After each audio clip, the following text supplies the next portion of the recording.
Classes साहब जो मैं इसलिए मैं क्लासेस साहब मैं चाह रहा था कि अगर हम इस चीज़ को भी आइडेंटिफाई कर पाएँ। देखिए, अब आज कोई माने या ना माने, ये हम सबको मालूम है, हम चारों का ताल्लुक मीडिया से ही है, हम रोज़ देखते हैं कि एक डिबेट यहाँ है कि जी एक लीडर या एक मकबूल सियासी लीडर जेल में है, वो कैदोबंद की सोबतें बर्दाश्त कर रहे हैं, मैंडेट उनका है, उनसे मैंडेट छीना गया है और असल रिप्रेजेंटेशन पाकिस्तान की आवाम की उनके पास है और वो अपने असूलों पर जेल के अंदर खड़े हुए हैं और बिल्कुल वो डट के खड़े हैं, सब कुछ है। दूसरी जानिब ये है कि जी इसने उन्हीं की जानिब से ये है कि जी हमने अब इस निज़ाम को धक्का देना है और निज़ाम को धक्का देना है ताकि फौरी इलेक्शन करवाए जाए और मैंडेट जिसका है उसको मिले। क्या in the middle of all this, जहाँ ये इकॉनमी के जितने भी जो हमने एक बेसिक हमारे स्ट्रक्चर था हमारी डिबेट का, क्या उसके अंदर हालात आपको ऐसे ही नज़र आते हैं कि अगर तब्दीली आएगी तो वो किसी अवामी मुहिम, अवामी राब्ता मुहिम, स्ट्रीट मूवमेंट जो सोहेल हाफिज़ी साहब कर रहे हैं या चकजई साहब की जो एहतजाज है उससे आएगी, या फिर कोई ले दे होगा जैसे हमेशा होता है, सेटलमेंट होगी उसके नतीजे में आएगी? ये बड़ा आपका अहम सवाल है। इसको मैं एड्रेस करता हूँ। अभी नकवी साहब ने बड़ी अच्छी बातें की हैं, I partially agree to his views, लेकिन इसमें दो चार और चीजें हैं कि लोगों को तब्दीली जो बात हम कर रहे हैं नजर क्यों नहीं आती। मैं चलो इस्लामाबाद की मिसाल दे दूं, जहाँ मैं इस वक्त बैठा हूँ, मैं यहाँ पे अतर भी बैठे हुए हैं। मैं पार्लियामेंट को पिछले 24 साल से कवर कर रहा हूँ सर, 2002 से मैं कवर कर रहा हूँ। मैं ये नहीं है कि मेरा कोई बैसेज है, आपको पता है कि मैं जो ओपिनियन दूंगा। इतनी वस्ट पार्लियामेंट, इतनी नलायक निकम्मी पार्लियामेंट मेरा ख्याल है पिछले कम से कम 2002 के बाद मैंने नहीं देखी होगी। यहाँ पे आप ये देख लें कि हर रोज यहाँ कोरम का मसला होता है, या 340 के करीब एमएनएज हैं, ये एमएनएज बनने के लिए ये सर धड़ की बाजी लगा देते हैं, ये जेलों में जाते हैं, ये फांसियां लगते हैं, ये जलावतनियां लेते हैं। ये मतलब है इनके घर कारोबार सब कुछ तबाह होते हैं, ये कहे कि हमने सियासत में आना है और हमने एमएनएज बनना है।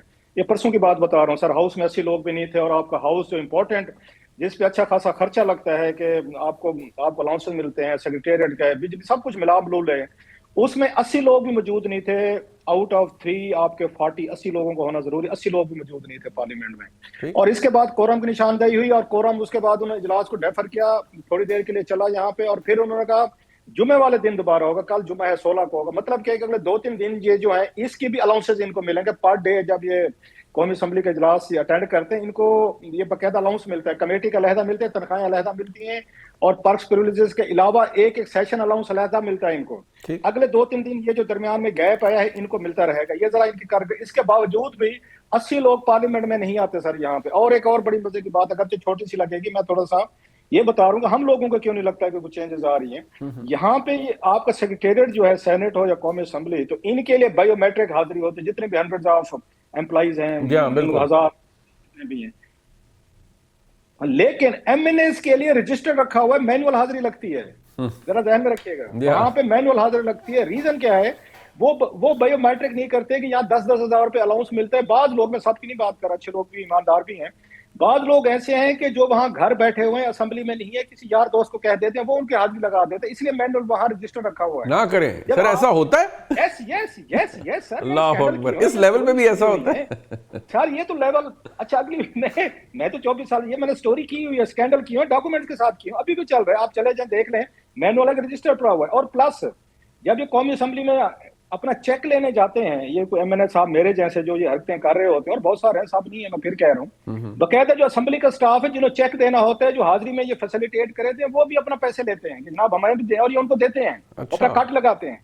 जब आपके पार्लियामेंट की ये हालात हैं, ये आपके असरात हैं, तो उसके बाद आप मुझे बता दें कि फिर क्या तब्दीली नजर आएगी, नंबर 1। नंबर 2, आपने अब 18वीं तरमीम की थी, हमें ये गोली दी गई थी कि जनाब 18वीं तरमीम के बाद आपको यहाँ पे फेडरेशन में ज्यादा वजीरों की जरूरत नहीं होगी, और महकमे कम होंगे, यहाँ पे आपके मिनिस्ट्रीज कम होंगी, स्टाफ कम होगा।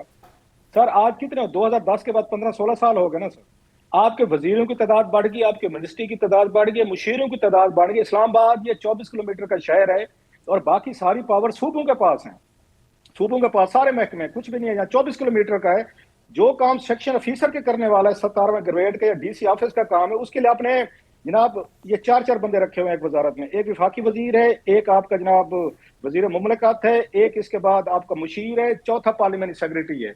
आपने 60 से 70 मतलब अब आपने वजीर रख लिया 24 किलोमीटर में, जिनका काम मतलब है, मुझसे अगर पूछें तो इसमें मैक्सिमम 8 से 10 लोग आपको चाहिए वजारत के लिए, वजीर चाहिए। सो आप कहीं पे कोई पावर में आपको कोई चेंज नजर नहीं आ रही। बट सर मैं अगर जो मैं समझ पाया हूँ, आप कहते हैं कोई फर्क नहीं है, मेन इशू इकोनॉमिक इंडिकेटर्स का है, बाय एंड लार्ज वैसे ही है, आप समझते हैं कोई मटेरियल फर्क नहीं है?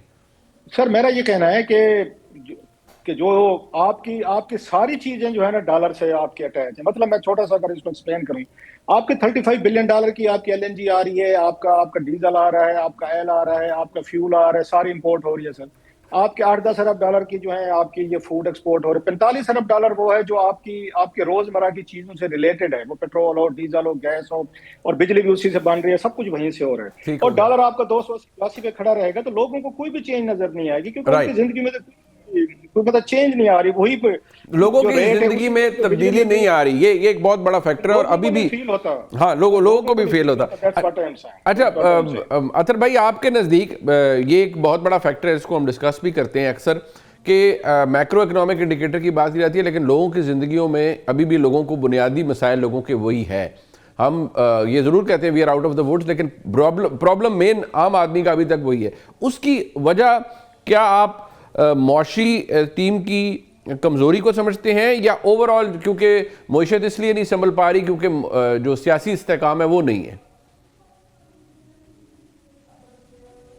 तो देखिए, इसमें मिले जुले फैक्टर्स हैं। ऑब्वियसली सियासत भी इसमें प्ले करती है। एट द सेम टाइम जो मौशी पॉलिसियां हैं उनके हवाले से कहा तो बहुत जाता है और बड़े दावे भी किए जाते हैं, लेकिन आज 3 साल तकरीबन गुजर चुके हैं और 3 साल के बाद हम कहां पे खड़े?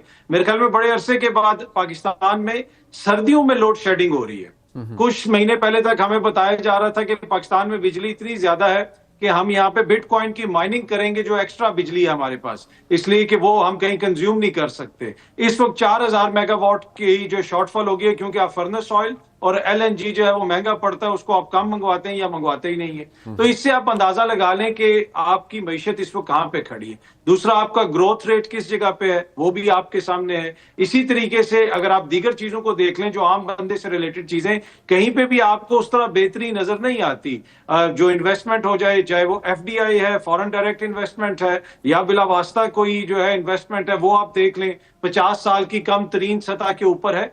तो मेरे ख्याल में जितनी दावे करके ये हुकूमत आई थी, और इस वक्त देखे ना, एक किसी बंदे की हुकूमत नहीं है, किसी एक नातजर्बाकार की हुकूमत नहीं है। इस वक्त डार साहब भी हैं, इस वक्त जो है पीपल्स पार्टी के दोस्त भी हुकूमत में है, नून लीग भी हुकूमत में है, और ये इन सब का मुश्तरका विजन है। अगर ये 3 साल मुश्तरका विजन ये है कि आज 3 साल के बाद हम इस पोजीशन पे खड़े, तो मेरे ख्याल में फिर लोगों को थोड़ा बहुत तो यकीनन उसके ऊपर फिक्र भी होगी और लोगों को थोड़े बहुत तहफुजात भी होंगे। बाकी कुछ अचीवमेंट्स हुई है। आपने एक भारत को हराया।